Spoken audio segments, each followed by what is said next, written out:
Bonjour à tous, bienvenue dans ce nouvel épisode d'un podcast 17 rayons d'espoir sur ceux qui agissent. Aujourd'hui, on se retrouve pour rencontrer le groupement féminin La Joie, qui est un groupement de femmes à Nzérékoré en Guinée. Ces femmes se retrouvent dans la rue pour faire des démonstrations culinaires afin de lutter contre la malnutrition infantile.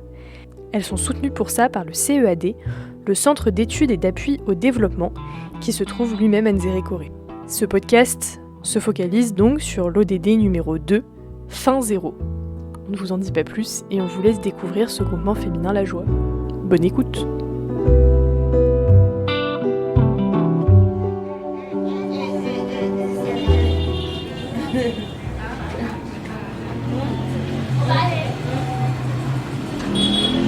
Nous sommes dans la rue, au plein centre de Nzérékoré. D'ailleurs, vous devez entendre les voitures autour de nous. Et il y a une dizaine de femmes qui sont venues avec leurs enfants pour pouvoir assister à cette séance de sensibilisation. Et puis, bien sûr, il y a le groupement féminin La Joie, donc 5-6 femmes aussi, qui ont commencé à préparer la nourriture pour la démonstration culinaire. Mais on ne va pas commencer directement par la démonstration culinaire, puisque cette sensibilisation à laquelle on va assister se déroule en 3 étapes. D'abord la boîte à images, ensuite la prise du périmètre brachial des enfants et enfin les démonstrations culinaires. La boîte à images, c'est un petit livre avec plein de photos de dames et de leurs bébés. Et en fait, une des dames fait passer les photos, un peu comme un PowerPoint mais en papier, pour montrer aux personnes présentes comment bien tenir son bébé, comment bien l'allaiter, quels sont les avantages de l'allaitement par exemple.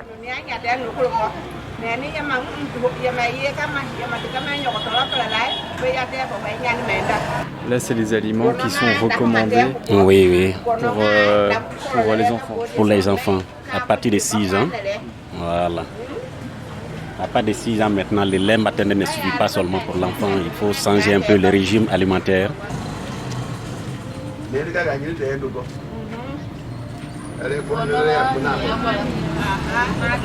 Ici, l'enfant a 6 mois maintenant. Voilà les différents types d'aliments qu'on peut maintenant préparer sous forme de recettes pour lui donner. Et en faisant ça, l'enfant continue toujours à téter. Et quand la grossesse est bien suivie, la femme met au monde un enfant qui est solide. Et dès juste après la délivrance, on met l'enfant au lait. Parce que le premier lait là, ça c'est le premier vaccin de l'enfant. Après la boîte à images, on prend le périmètre brachial. En fait, on profite du fait que les mères viennent avec leurs enfants pour faire une séance de dépistage, mesurer leur tour de bras pour voir s'ils sont en situation de malnutrition ou pas. D'expliquer à sa maman d'abord ce qu'elle veut faire avec l'enfant. Parce qu'avant de dépister un enfant, il faut expliquer à ses parents. Explique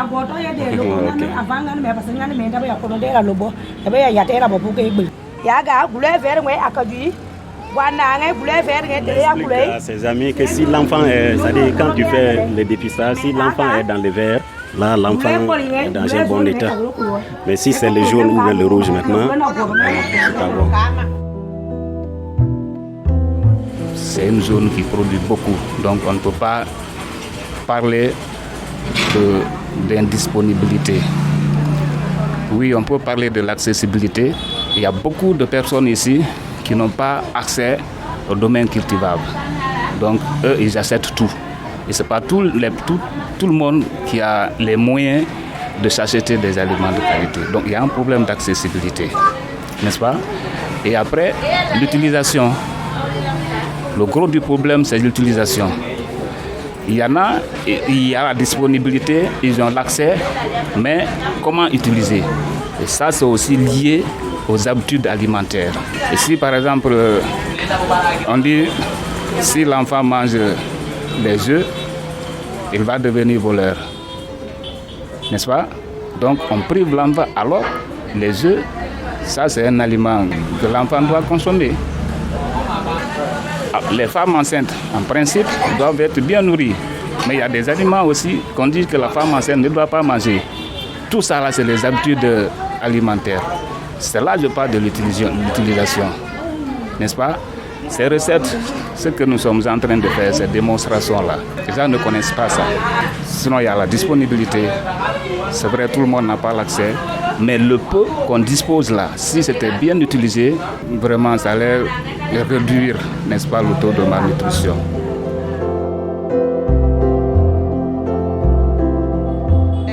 L'autre qui est là, ça c'est la farine de riz.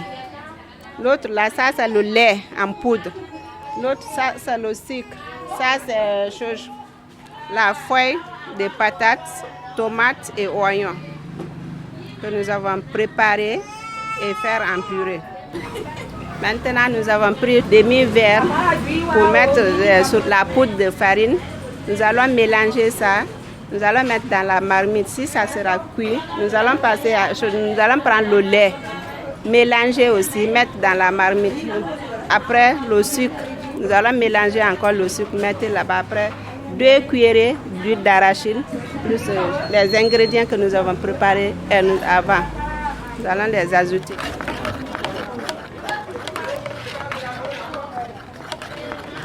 On va passer à la distribution. Et ça se mange chaud? Non, on ne mange pas chaud. Ça va se refroidir. On ne mange pas chaud. C'est un enfant, c'est des enfants. On ne peut pas leur donner les aliments chauds.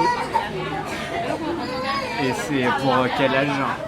Ça, c'est 6 mois jusqu'à 9 mois. 6 à 9 mois. Avant 6 mois, c'est que l'allaitement? Non, avant 6 mois, ça, c'est le lait.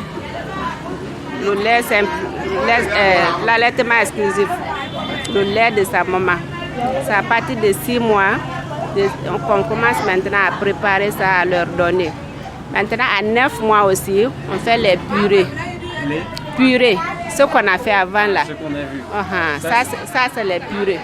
Ça, c'est à partir de 9 mois jusqu'à 1 an, 2 ans. C'est ce qu'on leur donne. Mais ça, là, c'est à partir de 6 mois jusqu'à 9 mois. Donc, si j'ai bien compris, d'abord, il n'y a que le lait jusqu'à 6 mois. Oui. Ensuite, il y a des bouillies comme ça. Oui, léger. Léger. Oui. Entre 6 et 9 mois. Oui. Et après, à partir de 9 mois, Oui. il y a les purées. Oui, à les purées. Et là, la quantité que vous mettez, c'est la quantité qu'il faut manger entre 6 et 9 mois, c'est ça? Non, la quantité là, c'est parce que c'est beaucoup d'enfants. Mais si c'est un enfant, une seule cuillerée peut suffire. Une seule cuillerée pour Oui, suffire. oui. Une seule fois par jour ou plusieurs fois par jour? 2 fois par jour, 2 fois par jour. matin, soir. L'UNICEF a écrit un petit livre de recettes pour les enfants avec tous les ingrédients qu'il y a besoin pour faire des bouillies ou des soupes pour les enfants. Donc là, par exemple, sur la purée de courge, on a la liste des ingrédients. Donc 150 g de courge, 100 g de taro, 30 g de pâte d'arachide, 20 g de poudre de poisson, etc. Et puis avec l'équivalent en cuillère, donc par exemple 150 g de courge, c'est un quart de petite courge, 100 g de taro, c'est 2 petits taros. Et ensuite, on a la préparation, choisir les ingrédients de bonne qualité. Et ensuite, laver les ingrédients à l'eau et au savon, les débarrasser de leur peau, les rincer, les découper en morceaux, faire bouillir le taro, la courge, les feuilles, les tomates et oignons pendant 15 minutes avec 1 litre d'eau, prélever une certaine quantité d'eau de cuisson, continuer la cuisson en y ajoutant la poudre de poisson, la pâte d'arachide, jusqu'à ce que ce mélange se réduise en pâte, les passer au tamis fin pour les transformer en purée. Le produit obtenu est renversé dans la casserole et mélangé avec l'eau de cuisson restante. Si la purée est trop épaisse, ajoutez alors progressivement l'eau de cuisson préalablement prélevée pour obtenir une consistance semi-solide. Réchauffer pendant 2 minutes et ajouter la pincée de sel iodé, descendre la casserole du feu en ajoutant l'huile de palme et couvrir, servir tiède à l'enfant. Et donc il y a les apports nutritifs, c'est source de vitamines par exemple grâce à la courge et l'huile de palme, c'est source de protéines avec la poudre de poisson. Et c'est source d'énergie avec le taro, la pâte d'arachide et l'huile. On faisait la sensibilisation. La plupart des femmes connaissent, mais pas totalement. Il y a certains, vous avez vu quand je posais les questions, il y a d'autres qui répondaient, il y a d'autres qui ne pouvaient pas répondre.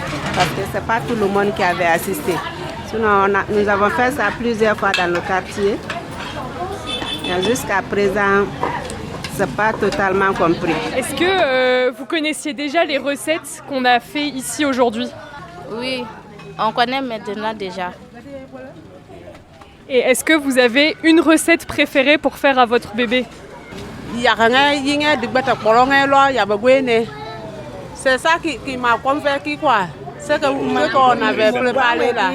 C'est les dernières recettes là qui m'a beaucoup convaincu, c'est ce qu'elle dit. D'accord, oui, la recette avec la bouillie de riz au lait du coup. Voilà, c'est ça.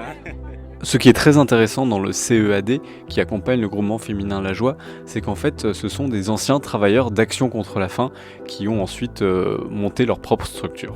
Ici, pour parler d'Action contre la faim, on parle d'ACF. En 2009, ACF, puisque les activités avaient beaucoup diminué, ACF a pris la décision de quitter la zone. Nous avons l'expérience. On a acquis beaucoup d'expérience avec eux.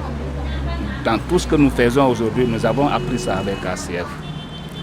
Et au moment où ACF a annoncé son retrait, n'est-ce pas, de la zone, et ça trouvait qu'on avait des activités en cours, notamment des activités de nutrition surtout. On avait des bénéficiaires, des enfants malnutris, des femmes malnutries qu'on suivait.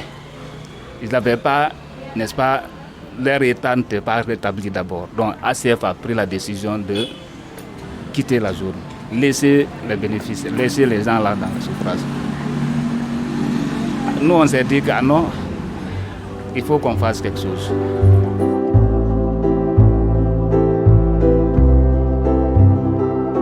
Le podcast est terminé, on espère qu'il vous a plu.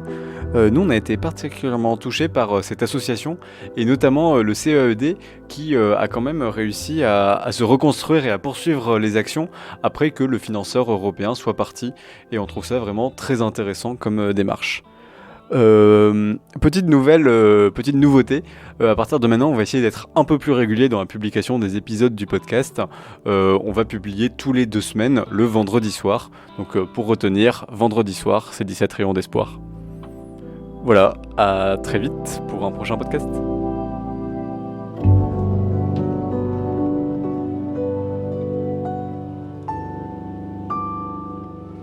Le problème est réel, elle est là. Mais c'est l'impression que les gens ne s'intéressent pas beaucoup. C'est pour que jusque maintenant, on continue à compter, n'est-ce pas, les enfants malnutris, même des femmes à tous les niveaux.